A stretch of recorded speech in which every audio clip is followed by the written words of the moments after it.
Well, thank you for joining me today. I really appreciate it.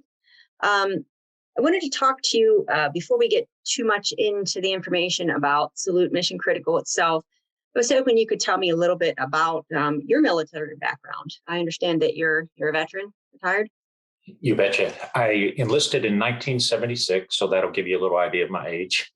And then served my first tour and then went into the reserves and got a commission in 82 and stayed in the reserves and got called up for the Haiti Uphold Democracy in mid 90s. And then after 9/11, got called up six more times and had quite a bit of different experiences. I had started out infantry. I ended up civil affairs, which I love the job, but most of the job means that you're away from home. So it can get tiring on you with all the deployments. But I was able to find out through that all of the challenges that veterans have when they go on active duty, when they come off, how they transition back into civilian life. So I retired in 2012, and that's about the time I started looking for something else to do, and Salute came to mind. Well, did you have a difficult time with that transition into civilian life? I know that's rough for a lot of veterans. I was lucky. When I first got out of active duty in 1980, I found a job in technology and rose up through the ranks there. So I had a career that once it started getting interrupted with my deployments, I could come back to. There were always consequences to it, but I had a lot of colleagues that had deployed with me and had lost their small businesses and had to restart, and a lot of people that were trying to get off of active duty and get jobs. And if you look at 2012, we had just come off of a terrible financial recession. We'd had a couple surges. So there were a lot of veterans standing in the unemployment line. And if you were a typical one-term, two-term type veteran that had probably a couple combat tours, 20% and higher were unemployed and considered unskilled. And I wanted to change both the employment situation and perception of skilled. There's no such thing as an unskilled veteran. Now, as part of your military service, did you use any of your skills that you had from the workforce, the IT skills? For IT, some in supporting tasks as you're getting things together and being proficient at the desktop and using the software that's available there. What I really gained from the military was the leadership training, the personal development, how to communicate effectively, how to manage. I think once you start getting into the staff officer schools and the CGSC and such, you start understanding the difference between tactical and operational and strategic level and how to participate in all three levels and have a real impact to civilian employers. So you've already answered my next question, which was what prompted you to start Salute Mission Control. When you first started it, did it go as you had envisioned, or were there some road bumps along the way? We spent about a year planning because at first we thought, and it's Salute Mission Critical. But at first we thought that we would go the nonprofit route because we wanted to provide a bridge to the industry and provide the training and experience. But we found out on the nonprofit route, you can't gain the experience because you have to compete for business and win it. So we decided to bootstrap this as a for-profit with a purpose type company, went out, aired it with some key market influencers to see if there's an appetite for it. And there was, because our industry is growing so fast, there's a need for talent, and disciplined labor is in shortage as well. So my thought was leverage all of the thousands of dollars of hours of training we put into veterans and just teach them new skills. Many people look at the veteran community and think about the technically qualified people who have served in technical positions, but everybody serves in a position, I think, that can convert into our industry. And if you don't mind, I'll use infantry as an example. You never think about the infantry doing things except for move, shoot, and communicate. But to be able to move, shoot, and communicate, they've got to maintain their weapon systems, their vehicle, their communications gear. That's maintaining technology. And I can take an infantryman, put them into our program, train them on new equipment that they'll follow the same type of procedures they did in the military, and very quickly become a data center technician with a career that can grow to limitless proportions. How long does your training program take? Very much like the military, we've got a set standard if you come in with absolutely no skills, and we can get you to a point we feel as competency and that you like it too in about 12 weeks. So very much like AIT. What we found is a lot of people come in with a lot more skills than they realize because their resume usually focuses on their MOS or AFSC, but there's so much behind those that people don't look deep to find out that they were doing things that apply that can very easily be transitioned. We have folks that come in and within a week they're productive. Others, it will take the whole 12 weeks, but we'll get them on teams based on their skill set and the path they're wanting to follow. And they'll have a mentor with them that takes them from that initial training to the next level of training. And the training never stops. It's really a workforce development strategy that takes them throughout their entire career, much like the military. Right, right. So what was it about the data center industry and then supporting tech startups that appealed to you? What made you want to put your business around that? When we looked at it and we walked it backwards, what's the market need? In the data center industry, there's an enormous need for talent, and no one is developing their own talent. They're kind of stealing from each other, and it's almost become a joke in the industry. But there's projected more than 300,000 vacancies by 2025. And if there's 200,000 veterans and a large percentage of military spouses transitioning every year, why not tap into a pool that's already been invested to? So we saw it as an opportunity to solve two problems: the shortage in the industry and the veteran unemployment and underemployment problem, because many veterans we've hired have gotten out and they're moving furniture or working as a barista and just not meeting their potential. And nothing wrong with those careers, but if you want to have an exciting career that grows and challenges you, I think this industry is a good place for it. Okay. You had mentioned, I think it was in your bio, or maybe it was on the website I was reading, that you combine aspects of civilian and military sectors to come up with your business model. Can you talk a little bit more about that?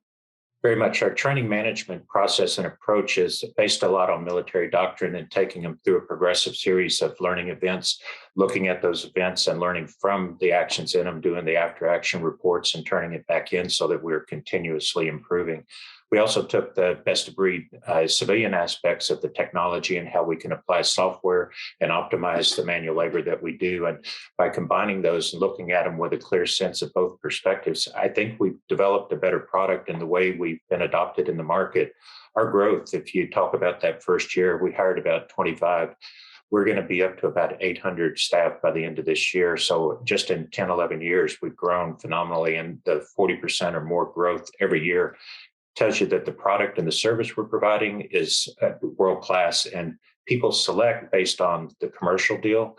They like the fact that we've got consequences of hiring veterans and military spouses, but you have to win on a commercial footing. And I think we've proven the value of veterans by being so competitive and our model being adopted and rapidly grown. Mm-hmm.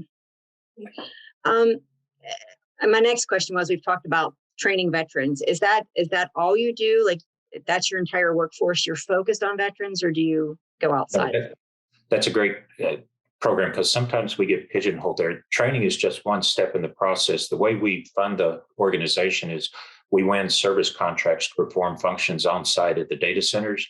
And in those contracts, we place fully qualified personnel. The profits from that service contract give us the ability to hire people in to a training mode to get them through the training to become fully qualified personnel that can get on site and do their jobs. We've got a graduated process where you start on a project team, get experience in multiple disciplines, and then you eventually will probably end up in an operations role. So 25% of our business is project-based and doing specific tasks at a finite period of time. The other 75% are long-term contracts providing services on site. And that feeds us with that kind of escalating path for a career that within 2 years, we'll have somebody on site, and other people do it quicker, doing operations. But that first year or two will be project-based and give them a chance to get trained and spread their wings. So it's truly self-funded. While you're serving your clients, you're also serving veterans who are coming up through the ranks for the training. It is, because we've got the model where we can use those profits to fund the system to generate and get more people in the system training, so that as we continue to grow, we continue to produce qualified candidates. In the beginning, the first year or two took some personal investment. Me and my business partner put our money in place to be able to get the training development, get ahead of the curve on cash flow, and just your simple, not simple. There's nothing simple about Business 101, because you have to balance a whole bunch of things, but we got it going and got enough critical mass to be able to fund this thing perpetually. Okay. So what do you think it is that made you a successful business owner, but with your veteran experience? What skills, qualities did you bring that you think have helped your success? I had domain expertise. I'd been in this industry and as a reservist was going back and forth from it. So I knew the hurdles both inside and outside the industry. But what I really feel fortunate is the training that the military gave me to plan and execute. I also have an MBA. I combined that knowledge together to get a strategic plan that would be predicated based on the tactical operations that we had to deliver on.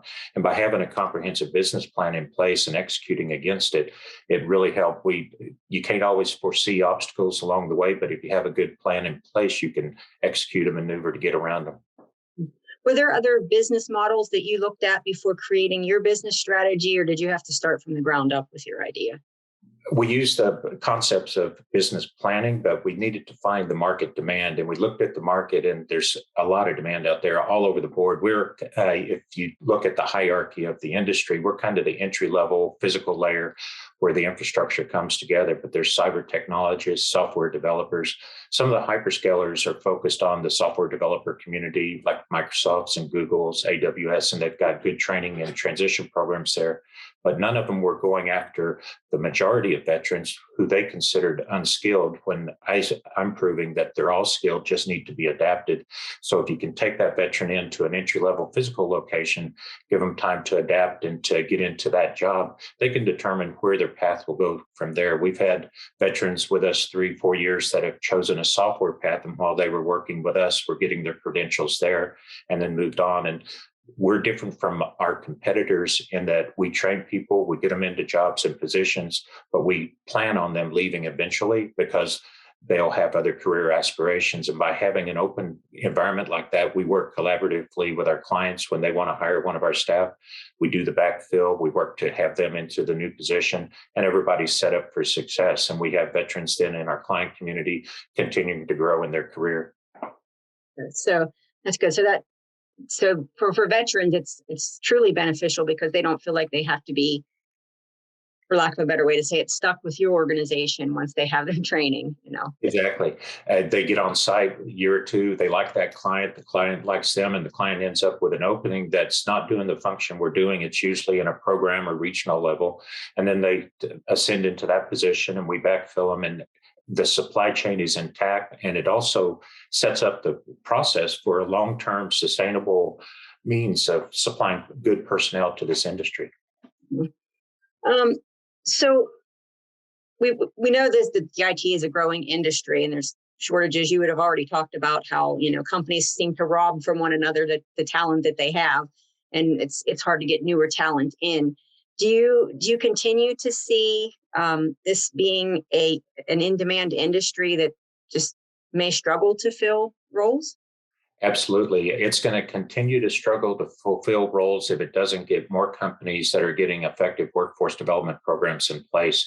Salute is growing like crazy, and we're proud that we'll break 800 people this year.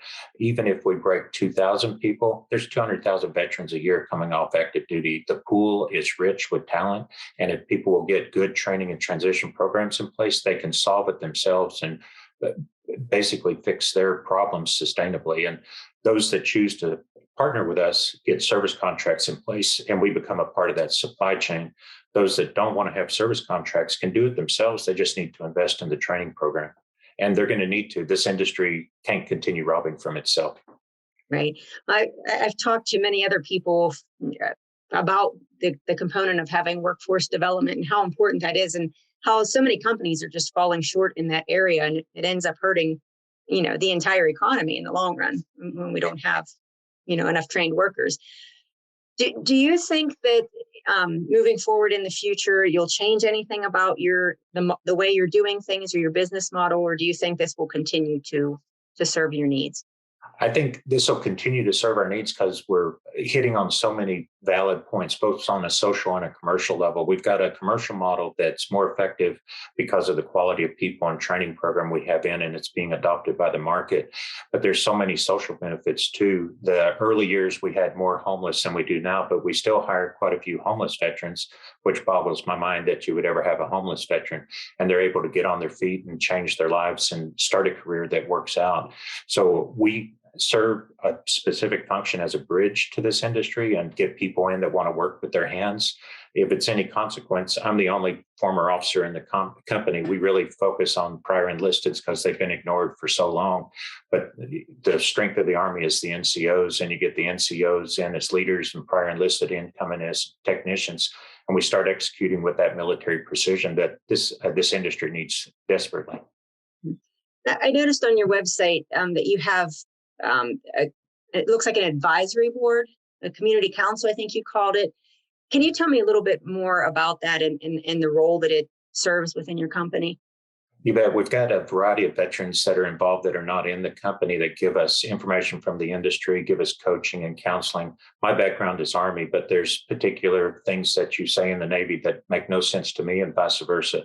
So we have people from every branch of the service that are represented and are service advisors to us and help us understand if there's a new program coming out. When Marine for Life was early on, they got involved and helped us understand how to work with the Marine for Life program and Soldier for Life and all of those. So having that cross section and that community, the veterans helping veterans is kind of the ethos behind it. And they want to see other veterans do well in this industry. And they're seeing the impacts of our veterans getting out into the industry. So it's kind of a symbiotic relationship with some of them even in competing companies, but it's all about helping veterans get into the industry because it's not just good for your veteran brothers and sisters, it's good for the industry. One last question for you. What would you say to other business owners, and not just in the IT model, but in any model, about the value of hiring veterans and training them to do the jobs that are needed? To me, it seems like a no-brainer when you look at the resource pools to choose from. The veteran resource pool has thousands of hours, thousands of dollars, so much experience already put into it in every environment that you could understand. So you look at how to turn that into a commercial advantage. You've got to look at the investment. And like any business plan, there needs to be a conscious investment in the transition and training program.